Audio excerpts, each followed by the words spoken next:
Hello दोस्तों। जैसा कि हर कम्पिटिटिव एग्जाम में जो प्रिपरेशन बच्चा करता है उसमें एक चीज जो हमेशा फेस करता है वो है डाटा को याद नहीं कर पाता। जो भी वो तैयारी करता है वो एग्जाम में प्रोड्यूस नहीं कर पाता। ये हमेशा बच्चों की प्रॉब्लम रहती है। और जैसा कि कमेंट भी आए थे कि ये इश्यूज हैं, तो आज मैं यही चीज लेके आया हूं कि आप जो पढ़ते हैं उसको याद कैसे रखें एग्जाम में, ताकि आप अच्छा स्कोर कर पाएं। तो आज मैं यही चीज डिस्कस करूंगा कि लॉन्ग टर्म में आप कोई चीजों को कैसे याद रखें। लॉन्ग टर्म में आप कैसे याद कर रख सकते हैं। देखिए, सबसे पहले मैं डिस्कस करूंगा जो हमारे ब्रेन है, ब्रेन की फंक्शनिंग, जो न्यूरॉन्स होते हैं हमारे ब्रेन में, वो क्या है कि वो डाटा को एक्सेप्ट नहीं करते, सिंगल डाटा को। ठीक है ना, सिंगल डाटा, सिंगल डाटा को एक्सेप्ट नहीं करते। सिंगल का मतलब है कि आपने कोई एक एक इंफॉर्मेशन उसको दे दी, जो डाटा वो एक्सेप्ट करता है वो एक्सेप्ट करता है लिंक में। ठीक है ना, ये लिंक थ्योरी है। आपका ब्रेन है लिंक में डाटा एक्सेप्ट करता है। अब मैं आपको एग्जांपल से बताऊंगा, हर एग्जांपल दे के बताता हूं आपको कि कैसे लिंक में वो एक्सेप्ट करता है। आपने जब भी कोई चीज रीड की है, कोई भी चीज पढ़ते हैं आप, तो आपको उसको लिंक करना है अपनी किसी मेमोरी से, अपनी पुरानी यादों से।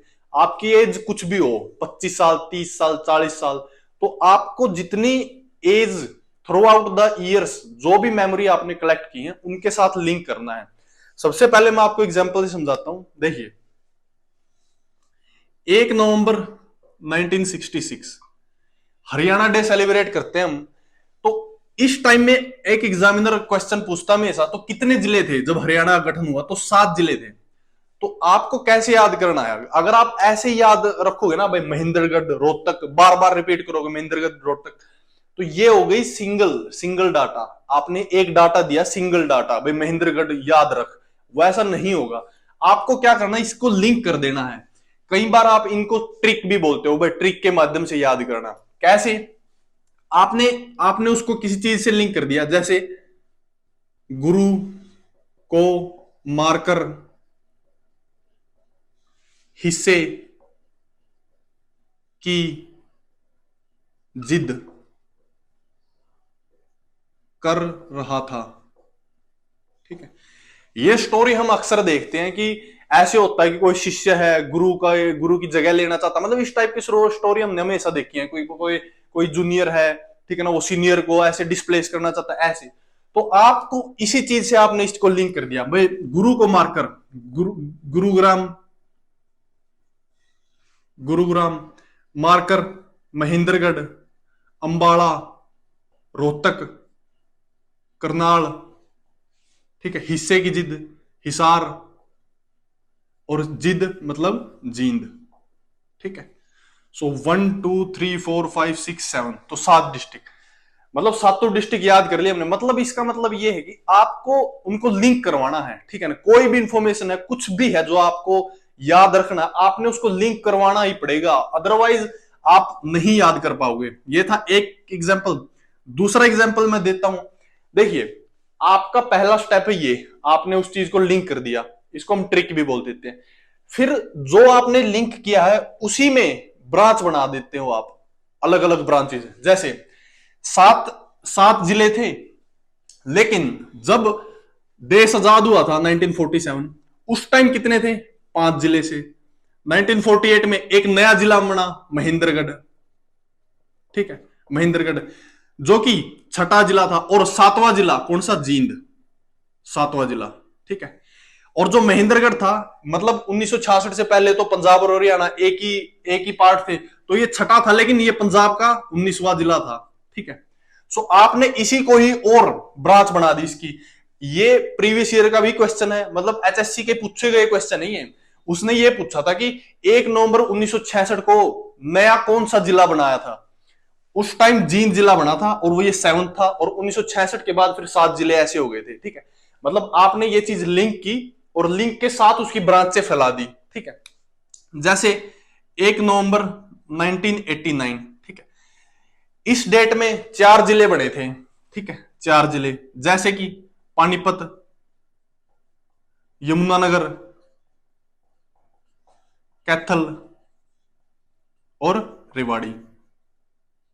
अगर आप सिर्फ इनको याद करोगे ना भाई, यमुनानगर, पानीपत, कैथल, रेवाड़ी, ये हो गया सिंगल डाटा। अब आपको क्या करना है, इसको लिंक कराना एक स्टोरी से, मतलब कोई भी स्टोरी जो आपके दिमाग में है ये आप बना सकते हैं।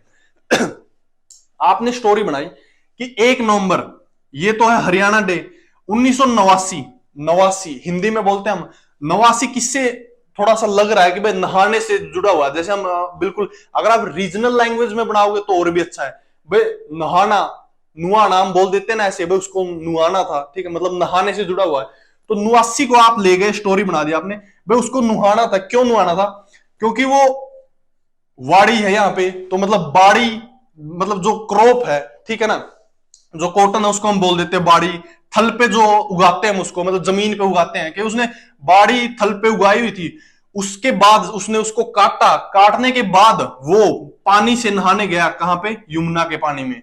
तो आपने क्या करना, मैंने देखिए ऐसे एक स्टोरी में लिंक कर दी है चीजें। मतलब अगर आप सिंगल डाटा अपने ब्रेन को दोगे तो वो नहीं उसको एक्सेप्ट करता। आपको एक स्टोरी बनानी है, कैसी भी स्टोरी आप बना सकते हैं, पॉजिटिव नेगेटिव कुछ भी स्टोरी, वो आपका जोन है, ठीक है, उससे कोई फर्क नहीं पड़ता। आपको एग्जाम में सिर्फ प्रोड्यूस करना है और वो स्टोरी से ही प्रोड्यूस होगा, ठीक है। सो ऐसे आप इसको याद कर सकते हैं। मैंने आपको 2 एग्जाम्पल दे दिए हैं, उसके अलावा मैं और एग्जाम्पल देता हूं आपको। मैं एग्जाम्पल दे रहा हूं आपको समझाने के लिए कि आप कैसे, स्टोरी का मतलब क्या है, आप चीजें लिंक कर सकते हैं किसी भी स्टोरी से, मतलब जो आपके माइंड में है, ठीक है। उसके साथ ही देखिए तीसरा एग्जाम्पल ये है, जब भी आप हिस्ट्री पढ़ते हैं, हिस्ट्री के अंदर इंडस वैली सिविलाइजेशन है, ठीक है, काफी इंपॉर्टेंट टॉपिक है, इससे क्वेश्चन हमेशा एग्जामिनर पूछता है। और इसमें एक क्वेश्चन अक्सर पूछता है, एचएससी ने भी पूछे हैं, और एसएससी मतलब हर एग्जामिनेशन में एक क्वेश्चन पूछा जाता है कि सबसे फारदेस्ट साइड कौन सी है, भाई नॉर्थ की कौन सी है, साउथ की कौन सी, ईस्ट की कौन सी और वेस्ट की कौन सी, ठीक है। So east, west, northern and southern. तो आपको क्या याद रखना, देखिए अब भी स्टोरी सेम चीज वही। देखिए नॉर्थ है एन, एन के बाद देखिए एम एन, दो इकट्ठे इकट्ठे है ना, तो इससे याद करोगे मांडा, ठीक है, मांडा। तो एम, इसका एम है, इसका एन है, तो एन और एम साथ साथ मिलते हैं, तो आप ऐसे याद कर लेंगे, ठीक है। साउथ में, साउथ में दाइमाबाद, दाइमाबाद।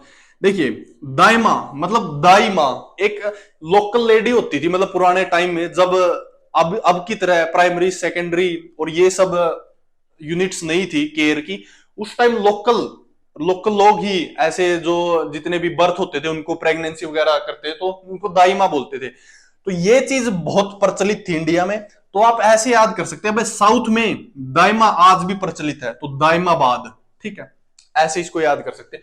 उसके बाद ईस्ट, ईस्टर्न पे कौन सी थी? ईस्टर्न पे थी अलामगीपुर, ठीक है। अब इसको हम कैसे याद रखेंगे? देखिए ईस्टर्न रीजन, ईस्टर्न रीजन जब हम वर्ल्ड मैप में देखते हैं तो ईस्टर्न रीजन कौन सा है? हमारा जो इंडिया एशिया है ईस्टर्न है, जो यूरोपियन कंट्री है, जो नॉर्थ अमेरिकन कंट्री वो वेस्टर्न है। तो ईस्ट में रिलीजन को काफी इंपॉर्टेंस दी गई है, तो यानी अल्लाह, ठीक है ना, अल्लाह, अल्लाह ये किससे मिलता जुलता है? रिलीजन से, तो ये ईस्टर्न मतलब रिलीजन से जुड़ा हुआ है, तो अल्लामगीरपुर।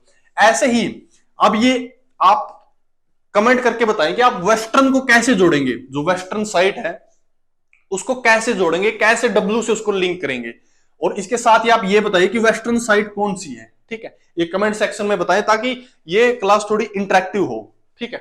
सो ये एक तीसरा एग्जांपल था मैंने दिया आपको, ठीक। ऐसे आप स्टोरी पे लिंक करेंगे तो आपको याद इजी होगा, आपको ये याद करना। देखिए ये तो हुआ, देखिए जिस ऐसे याद करेंगे ना तो आपकी लॉन्ग मेमोरी में फीड हो जाएगा वो। इसका मतलब है कि आपको परमानेंट याद नहीं होगा लेकिन लॉन्ग मेमोरी में फीड हो गया। अब लॉन्ग से परमानेंट का जर्नी कैसे करेंगे आप? लॉन्ग से परमानेंट करने के लिए उसी स्टोरी को बार बार दोहराना है, बार बार। आपको स्टोरी याद रहती है, जैसे हम कोई मूवी देख लेते हैं हमको मूवी याद रहती है, ऐसे ही ये स्टोरी भी आपको याद रहेगी। जो मैंने फर्स्ट एग्जांपल डिस्कस किया हरियाणा के डिस्ट्रिक्ट वाला, वो हमेशा याद रहेगा बार बार दोहराने से।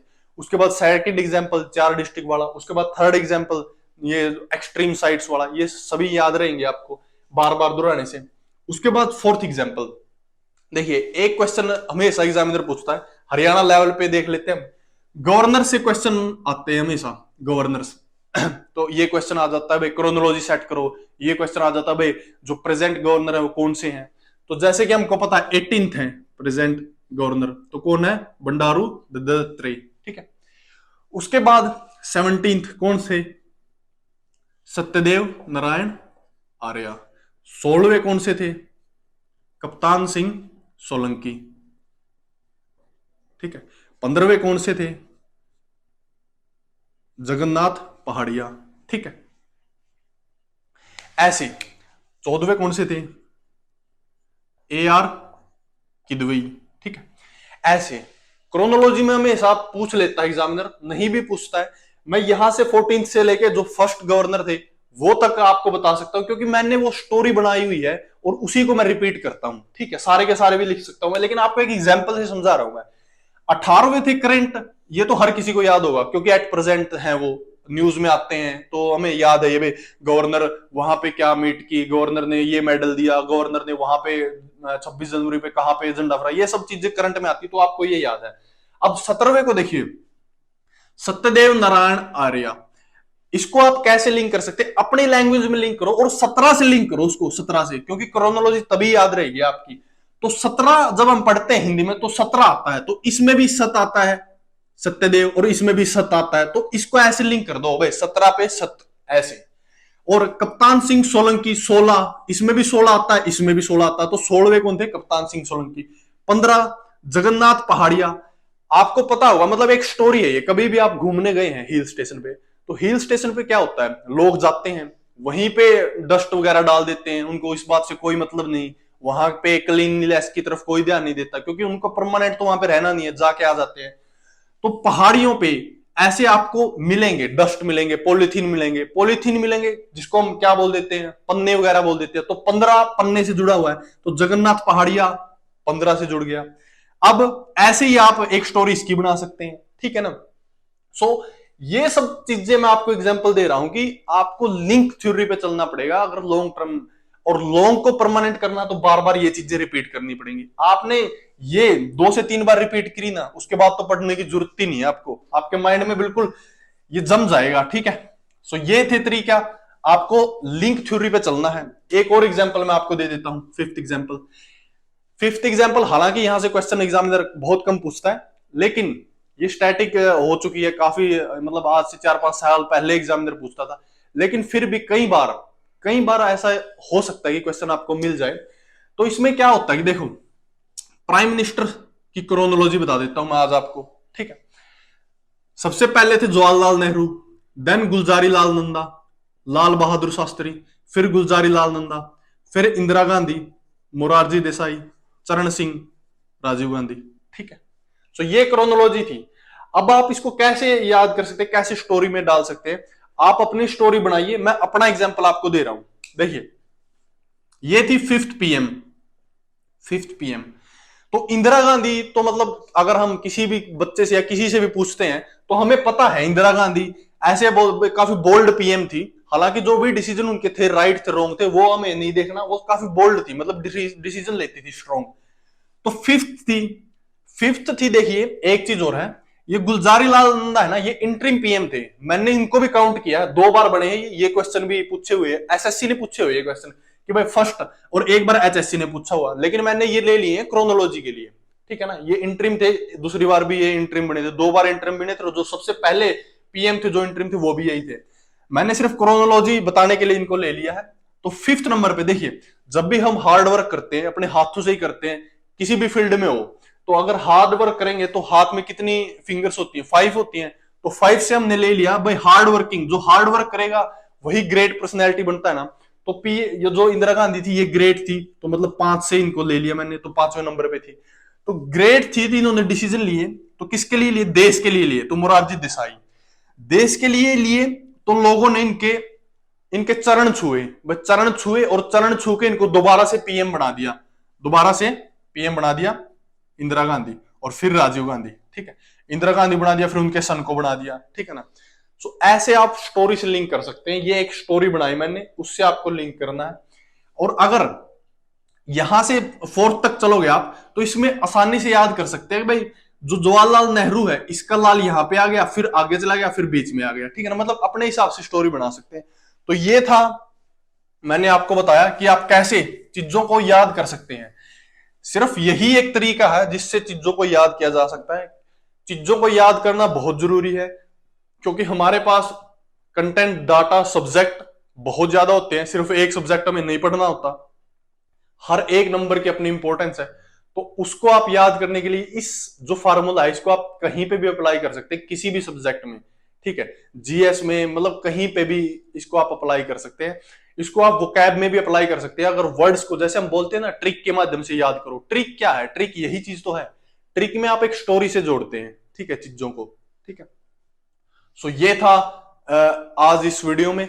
इसके अलावा बाकी क्वेश्चंस थे जो बच्चों के, जैसे कि एग्जाम कैसे अटेम्प्ट करना, ये सब चीजें एग्जाम थोड़ा पास आएगा तब डिस्कस करेंगे। तब तक आप अपने सिलेबस पे फोकस कीजिए। जिसका सिलेबस कंप्लीट हो गया वो रिवीजन पे फोकस कीजिए।